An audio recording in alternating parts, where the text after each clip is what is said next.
ایک بات میں نے آپ کو بتائی، میں دوبارہ اس کو بتا رہا ہوں کہ یہ جو حروف ہوتے ہیں اکابر علماء نے سیاق و سباق کے لحاظ سے ان کے مختلف تراجم کیے ہیں.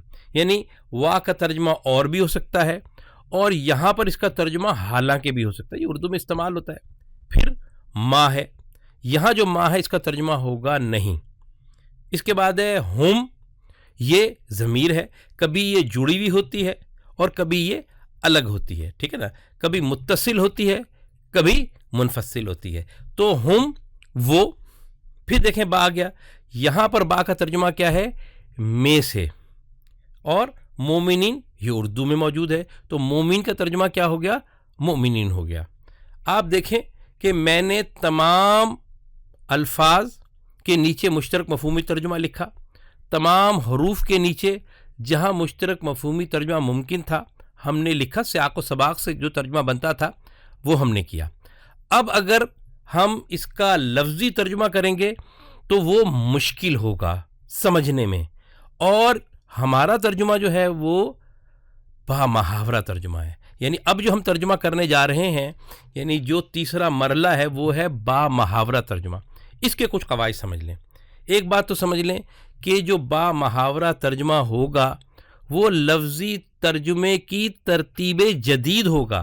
ایسا نہیں ہو سکتا کہ آپ لفظی ترجمہ کچھ لکھیں اور با محاورہ ترجمے میں آپ کچھ الفاظ کا اضافہ کر دیں. نہیں، پوری کوشش ہوگی کہ کوئی لفظ ہم شامل نہ کریں. زیادہ کے وغیرہ جو ہے وہ کبھی کبھی شامل ہو جاتا ہے، ورنہ اس پہ سخت پابندی ہے. تو لفظی ترجمہ کیا ہوگا؟ اور، وا، اور، من، میں سے، الناس، انسانوں یا ناس. اب با محاورہ ترجمہ کیا ہوگا؟ اور انسانوں میں سے اور ناس میں سے. پھر اگلا ٹکڑا لیں، من یقولو، من جو، یقولو وہ کہتے ہیں. تو لفظی ترجمہ کیا ہوگا؟ جو وہ کہتے ہیں. لیکن جب ہم اس کو با محاورہ بنائیں گے تو اس کی ترتیب تھوڑی سی تبدیل کر دیں گے. جو وہ ہے وہ پہلے لے آئیں گے اور جو ہے اس کے بعد لے آئیں گے. یہ اردو جو با محاورہ ہے اس کا قاعدہ ہے. تو کیا ترجمہ ہوگا؟ وہ جو کہتے ہیں. پھر آپ دیکھیں، آمنا ہم ایمان لائے، با پر، اللہ اللہ، وا اور، پھر با آ گیا، پر یا بے آ گیا، پھر یوم یوم، آخر آخر. اب لفظی ترجمہ سنیں، ہم ایمان لائے پر اللہ اور پر یوم آخر. یہ ہو گیا لفظی ترجمہ. اب ہم نے اس کو ترتیب دینا ہے. ترتیب میں ہمیں اس بات کی آزادی حاصل ہے کہ ہم کسی بھی لفظ کو آگے پیچھے کر کے اس کو با محاورہ بنا دیں، لیکن اس کی آزادی ہرگز نہیں ہے کہ ہم کسی لفظ کو یا حرف کو ایکسٹرا اس میں داخل کر دیں. تو اب با محاورہ ترجمہ کیا بنے گا؟ ہم اللہ پر اور یوم آخر پر ایمان لائے. آپ نے دیکھا کہ اس میں ہم نے ترتیب بدل دی، لیکن معیار کیا ہے جس کو دیکھ کے ہم نے ترتیب بدلی؟ وہ ہماری مرضی نہیں ہے بلکہ با محاورہ اردو ہے. پھر ہم اگلے ٹکڑے کا ترجمہ کرتے ہیں. لفظی ترجمہ کیا ہے؟ وا حالانکہ، ما نہیں، ہم وہ. یہاں بے کا ترجمہ کیا ہے؟ میں سے، مومنین مومنین. لفظی ترجمہ کیا ہوگا؟ حالانکہ نہیں وہ، میں سے مومنین. اب ہم اس کا تیسرا مرحلہ یعنی با محاورہ ترجمہ کریں گے. تو کیا ہوگا؟ ہم الفاظ و حروف کو آگے پیچھے کرنے کی ہمیں اجازت ہے، لیکن ساتھ ہی کسی باہر کے لفظ کو، ایکسٹرا لفظ کو یا حرف کو داخل کرنے کی ہرگز اجازت نہیں، ہرگز اجازت نہیں ہے. تو اب با محاورہ ترجمہ کیا ہوگا؟ حالانکہ وہ مومنین میں سے نہیں ہیں. تو آپ نے دیکھا کہ سب سے پہلا مرحلہ آیت منتخب کرنا، دوسرا مرحلہ اس آیت کو چھوٹے چھوٹے ٹکڑوں میں تقسیم کرنا، تیسرا مرحلہ اس آیت کے ہر ٹکڑے میں جتنے الفاظ موجود ہیں اور جتنے حروف موجود ہیں ان کا الگ الگ لفظی ترجمہ کرنا، اور چوتھا مرحلہ ان الفاظ و حروف جو لفظی طور پہ ترجمہ کیے ہیں ان کو آگے پیچھے کرنا، ترتیب جدید دینا، کیونکہ عربی کی ترتیب اور اردو کی ترتیب الگ ہے۔ کبھی ایسا ہوتا ہے کہ عربی سیدھے سے الٹے کی طرف جا رہی ہوتی ہے، لیکن ترجمہ جو ہے وہ الٹے سے سیدھے کی طرف جا رہا ہے۔ ابھی ہم اس کی پریکٹس بھی جو ہے وہ کریں گے، تو پھر جو ہے وہ ہم ان الفاظ جو لفظی ترجمہ ہے ان کی ترتیب جدید سے اردو با محاورہ ترجمے کو معیار بنا کر ہم ترجمہ کر دیں گے۔ وہ 4 مراحل میں جو ہے وہ مشترک مفہومی ترجمہ ہوتا چلا جائے گا۔ کمال کا ترجمہ ہے، آپ حیران ہوں گے کہ یہ وہ ترجمہ ہے اگر 100 افراد ایک ساتھ مل کر اس کا ترجمہ کرنے بیٹھیں تو چونکہ سب پر پابندی ہے کہ وہ مشترک مفہومی الفاظ ہی ترجمے میں لائیں گے، سب پر پابندی ہے کہ وہ قواعد و ضوابط کے مطابق ان 4 مراحل میں ہی ترجمہ کریں گے، تو آپ حیران ہو جائیں گے جب 100 لوگوں کے ترجمے دیکھیں گے تو ان میں 90% سے زائد اتفاق ہوگا، یعنی ترجموں کا اختلاف ہی جو ہے وہ ختم ہو جائے گا۔ اب ہم کچھ مثالوں سے باتوں کو سمجھتے ہیں۔ دیکھیں، ہم اردو میں جو پروناؤنز ہیں، جو ضمائر ہیں، انہیں ہمیشہ شروع میں لاتے ہیں۔ مثال کے طور پہ تعلمو، تا شروع میں ہے، تو ہم کیا کریں گے؟ جب اس کا ترجمہ کریں گے تو تو علم رکھتا ہے۔ انعمتا، تا آخر میں ہے، یہ ماضی ہے، لیکن آپ دیکھیں کہ یہ علامت آخر میں تو ہے، لیکن اردو کا قاعدہ کیا ہے کہ پروناؤن ہمیشہ شروع ہوگا، یعنی لفظ یا جملہ شروع ہی جو ہے پروناؤن سے ہوگا۔ میں جاتا ہوں، تم دیکھتے ہو، ہم کھاتے ہیں، وہ سوتے ہیں، ہمیشہ آپ دیکھیں میں، تم، ہم، وہ شروع میں آتے ہیں۔ تو انعمتا، تو نے انعام کیا۔ یدخلو، وہ داخل ہوتا ہے۔ عملو، آخر میں الف ہے، لیکن ترجمے میں کیا ہوگا؟ انہوں نے عمل کیا۔ پھر آپ دیکھیں نزل، نہ، آخر میں نہ ہے، ترجمے میں جو ہے وہ شروع میں ہے، تو ہمیشہ ترجمے میں آپ جو ہے جو سرخ علامت ہے اس کا ترجمہ پہلے کریں گے۔ پھر آپ دیکھیں سبز علامت آگئی، تعلق کو ظاہر کر رہی ہے۔ ربنا، نہ آخر میں ہے، ترجمہ کیا ہوگا؟ رب ہمارے، لیکن با محاورہ میں کیا ہوگا؟ ہمارے رب۔ نعمتی، میری نعمت۔ حمدی کا آخر میں ہے، ترجمے میں شروع میں آ جائے گا، تیری حمد۔ قلوبکم، کم آخر میں ہے، ترجمے میں با محاورہ میں شروع میں آئے گا، تمہارے قلوب۔ نورہم، ان کے نور، آخر میں ہے ہم، لیکن ترجمے میں شروع میں آ جائے گا۔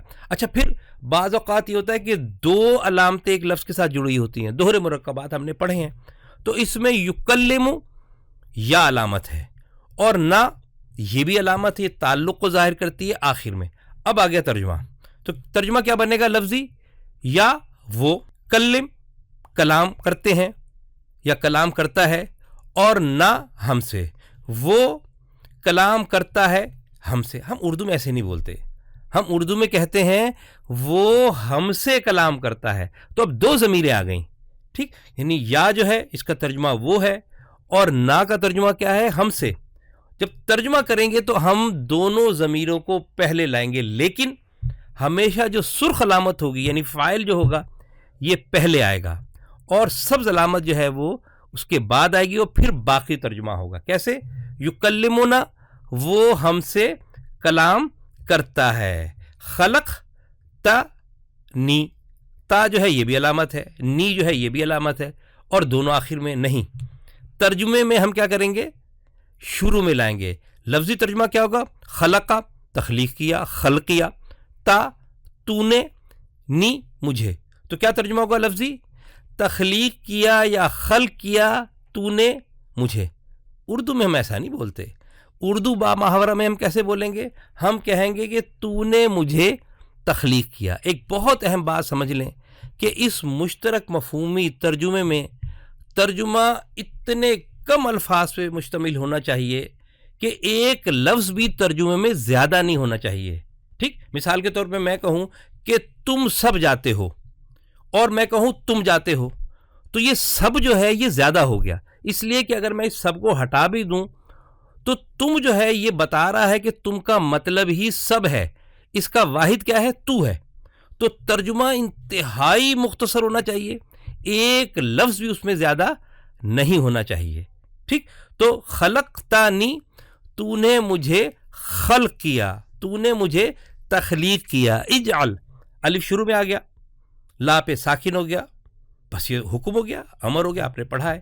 نی مجھے، تو لفظی ترجمہ کیا ہوگا؟ تو نے جعل کیا یا بنایا، نی مجھے. با محاورہ کیا ہوگا؟ تو نے مجھے جعل کیا. جعل کا مطلب ہوتا ہے بنانا، جیسے ایک ہوتا ہے نا اصلی، اور ایک کیا ہوتا ہے جعلی. جعلی کا مطلب بنایا ہوا. تو اجعلنی، تو مجھے بنا دے. ارسلنا کا، نا بھی آخر میں، کا بھی آخر میں، لیکن با محاورہ ترجموں میں یہ دونوں پہلے آ جائیں گے. تو ارسلنا کا، نا کا پہلے کریں گے، ہم نے، کا تجھ کو ارسال کیا. ترکا ہم، زبر جو ہے وہ بھی آخر میں، یہ ماضی کی علامت ہے. اس نے، ہم ان کو، ترجمہ کیا ہوگا؟ ترک کیا. اس نے ان کو. با محاورہ ترجمہ کیا ہوگا؟ اس نے ان کو ترک کیا. کتنا آپ دیکھیں کتنا انٹرسٹنگ یہ ہے یہ کہ ہم قواعد طے ہیں، کوئی اپنی مرضی نہیں ہے، اور ان قواعد کی بنیاد پہ ہم انتہائی محتاط طریقے سے قرآن پاک کا ترجمہ کرتے ہیں. پھر آپ دیکھیں ایک تھوڑا طویل جملہ ہے، فَيَعْلَمُونَ أَنَّهُ الْحَقُّ. پس یعلمون، وہ علم رکھتے ہیں. اب کہ جو ہے وہ جملے کو تسلسل کے لیے ہم نے اس میں شامل کیا. نہ بھی کرے تو کوئی فرق نہیں پڑتا، کیونکہ ہمارا قاعدہ یہی ہے کوئی لفظ یا کوئی حرف ہم ترجمے میں شامل نہیں کرتے. انا، بے شک، کبھی یہ تو کے معنوں بھی آتا ہے. ہو، وہ، حق کو، حق ہے. تو کیا ترجمہ ہوگا؟ پس وہ علم رکھتے ہیں کہ بے شک وہ حق ہے. انکا انت علیم الحکیم. اب دیکھیں یہ جیسا عربی ہے ویسی اردو آ رہی. انکا بے شک، کا تو، انت تو. اب یہ دو جب تو آ جائیں گے تو یہ تکرار ہو جائے گی، اس میں زور پیدا ہو جائے گا. جیسے ہم اردو میں کہتے ہیں نا، تو ہی تو میرا بھائی ہے، وہ، وہی تو اس کا دوست ہے. یعنی دو دفعہ لانے سے زور پیدا ہوتا ہے. تو یہاں پہ بھی کا مطلب بھی ہے تو یا تیرا، اور انتا کا مطلب بھی ہے تو. تو جب دو ملیں گے تو ہم اس میں ہی لے آئیں گے، زور پیدا کر دیں گے. تو کیا ترجمہ ہوگا؟ بے شک تو ہی تو علیم و حکیم ہے. پھر آپ دیکھیں اولئک اصحاب النار. اولئک یہ اردو میں موجود نہیں ہے، ترجمہ کیا ہوگا؟ یہی لوگ. اصحاب النار، ابھی اصحاب النار جو ہے وہ اس کا ترجمہ بڑا مشکل ہو جائے گا. اصحاب کا مطلب ہوتا ہے والے، صاحب جسے کہتے ہیں، اور نار کا مطلب نار ہو گیا. تو یہی لوگ نار والے ہیں. لیکن اصحاب تو اردو میں موجود ہے، صاحب، صحابہ. ہم ترجمہ نہیں کریں گے نا، اس کا مزید ترجمہ نہیں کریں گے. تو اب ہم کیا کریں گے؟ جو اصحاب النار ہے یہ پورا کی پورا ترجمے میں لے آئیں گے. کیا ترجمہ بنے گا؟ یہی لوگ اصحاب النار ہیں. اور اگر آپ چاہیں تو لوگ بھی ہٹا دیں. کیوں کہ اگر آپ یہی کہتے ہیں نا کہ یہی اصحاب النار ہے تو اس میں لوگ کا فہم موجود ہے. مختصر ترین ترجمہ ہونا چاہیے، اس لیے کہ جتنا مختصر ترجمہ ہوگا قرآن سے وہ اتنا قریب ہوگا. ہمارے کان میں جب آواز آئے گی تلاوت کی تو بغیر ترجمہ کیے وہ پورا لفظ ہمارے ذہن میں اس کا فہم آ جائے گا. پھر آپ دیکھیں بسم اللہ، بے، ساتھ، سے، کے ساتھ، اسم اردو میں موجود ہے، اللہ، اللہ موجود ہے. اب اس کا لفظی ترجمہ کریں. کے ساتھ اسم اللہ، اب یہ ترجمہ ہی نہیں بنتا، یہ لفظی ترجمہ ہوا. اب یہاں پہ جو مسئلہ ہے نا وہ یہ ہے کہ عربی اور اردو جو ہے یہ مخالف سمتیں ہو گئی. یعنی عربی سیدھے ہاتھ سے چل رہی ہے اور ترجمہ الٹے ہاتھ سے چل رہا ہے. تو ہم پہلے ترجمہ بے کا نہیں کریں گے، ہم پہلے ترجمہ اللہ کا کریں گے. تو کیا ترجمہ ہوگا؟ اللہ کے اسم کے ساتھ یا اللہ کے اسم سے. پھر آپ دیکھیں انعمت علیہم، پہلے آ گیا انعم، پھر آ گیا تا، پھر آ گیا علا، پھر آ گیا ہم. اب ترجمہ کریں اس کا لفظی. انعم انعام کیا، تا تو نے، علا پر، ہم ان یا جن. اب دیکھیں کہ عربی اور اردو جو ہے وہ الٹی ہو گئی. اب ہم ترجمہ ہم جو ہے وہ آخر میں ہے، ترجمے میں ہم اس کو پہلے لائیں گے. علا جو ہے وہ آخر سے پہلے ہے، یہاں شروع کے بعد ہم لائیں گے. تو کیا ترجمہ ہوگا؟ جن پر تو نے انعام کیا. پھر لا ریب وفی. ٹھیک، تو آپ دیکھیں لا نہیں، ریب، ریب کنفیوژن کو کہتے ہیں، شک سے جو اگلا درجہ ہوتا ہے اور ریب ہوتا ہے. فی میں، اور ہی جس. اب ہی آخر میں ہے, یہاں پہ ترجمے میں ہمیں سے پہلے لانا پڑے گا, اس لیے کہ ہم پروناؤنس کو یا علامات کا ترجمہ پہلے کرتے ہیں. تو بالکل الٹا ہو گیا, جس میں ریب نہیں, یہاں لا بالکل شروع میں تھا, یہاں لا آخر میں چلا گیا. اس لیے ترجمے میں جو ہمارا معیار ہوگا وہ با محاورہ ترجمہ ہوگا. آسان الفاظ میں سمجھ لیں کہ جس کی جتنی شاندار اردو ہوگی اس کا مشترک مفہومی ترجمہ اتنا شاندار ہوگا. وَعَلَىٰ سَمْعِهِمْ, وا اور علا پر, سمع سماعت, اور ہم ان کی. لیکن ترجمہ دیکھیں, ترجمہ الگ ہوگا, اور ان کی سماعت پر, یعنی علا جو تھا دوسرے نمبر پہ تھا, وہاں ترجمہ جو ہے وہ آخر میں چلا گیا. پھر لہم فیہا, اب دیکھیں اس کا سارا ترجمہ الٹا ہے. لا شروع میں ہے, اس کا ترجمہ ہے لیے, ترجمے میں یہ آخر میں آ رہا ہے. ہم جو ہے اس کا ترجمہ کیا ہے, ان کے, یہاں جو ہے درمیان میں آ رہا ہے. فی کا ترجمہ میں ہے, یہاں شروع میں ہے, اور ہا کا ترجمہ اس ہے. تو کیا ترجمہ ہوگا, اس میں ان کے لیے. من بعد میثاقہ, من سے, بعد یا من کا مطلب کے بھی ہوتا ہے. میثاق واسق ہونا, میثاق اردو میں موجود ہے, میثاق مدینہ کہتے ہیں, اور ہی اس کے. تو آپ دیکھیں کہ ترجمہ جو ہے وہ عربی ترتیب سے ہٹ کے ہوگا. تو کیا ترجمہ ہوگا, اس کے واسق ہونے کے بعد. اہدنا الصراط المستقیم, اب یہ بالکل ایک الگ ترتیب آ گئی. اہدنا میں الف ہے اور آخر میں نا ہے. تو اہدنا, تو ہمیں ہدایت دے صراط مستقیم کی. لیکن با محاورہ میں کیا کریں گے ہم, کہ تو ہمیں صراط مستقیم کی ہدایت دے. فی قلوبہم مرض, فی میں قلوب, ہم ان کے, اور مرض ہے. تو ترجمہ کیا ہوگا, ان کے قلوب میں مرض ہے. فزادہم اللہ مرضا, فا پس زیادہ کے آخر میں زبر ہے, یعنی اس نے زیادہ کیا. ہم ان کو, کس نے, یعنی اللہ نے زیادہ کیا, مرضن مرض میں. تو ترجمہ کیا ہوگا, پس اللہ نے ان کو مرض میں زیادہ کر دیا. وبالآخرۃ ہم یوقنون, وا اور بے جو ہے اس کا ترجمہ کیا ہوگا, پر, آخرت ہے, ہم وہ, یوقنون علامت یا ہے کہ وہ یقین رکھتے ہیں. لیکن ترجمہ جو ہے وہ ایسا نہیں ہوگا, ترجمے کی ترتیب الگ ہوگی کہ اور وہ ہی آخرت پر یقین رکھتے ہیں. یؤمنون بالغیب, یا وہ یؤمنون میں ایمان ہے, غیب میں ترجمہ غیب ہے, با کا ترجمہ پر ہے.